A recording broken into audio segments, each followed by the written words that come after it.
No entráis, no curráis, más fechas. Ya curráis. ¿Qué? No pasáis, por favor. Claro.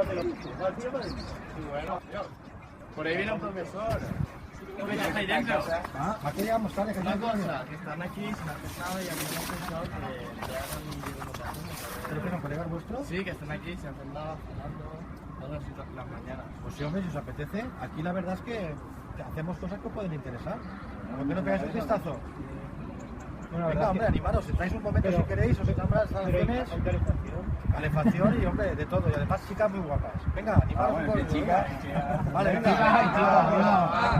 Vamos. La cafetería, el edificio nuevo. Aquí está bien y ese es el cartel.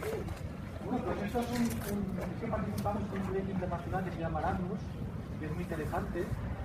Y la verdad es que hemos tenido la suerte de estar en Alemania y en Londres, que han tenido realidad plena. Y es un proyecto muy interesante. Hombre, viajar gratis no, esto hay que ganárselo. Es un esfuerzo, si tú haces un esfuerzo y un trabajo importante, lo puedes conseguir. Hombre, aquí todo muy guay, ¿no? Pero nosotros los inmigrantes, ¿qué? Pues mira, eso es muy importante porque hemos tenido durante estos años mucha inserción social. Gente que ha sido inmigrante y que gracias a estar en el ciclo ha conseguido encima una beca Erasmus y hoy en día está trabajando. Pero bueno, lo mejor es que entréis y veáis las instalaciones. Pasad, pasad.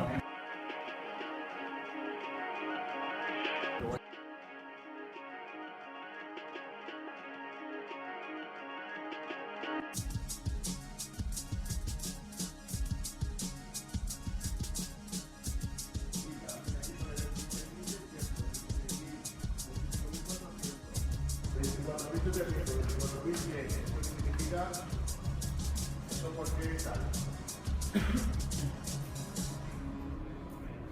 O sea, tú en la entrada, a ver, si en vez de entrar 25.400, la tensión está cercana a 26.600, ¿qué hay que hacer? ¿Qué tiene el transformador?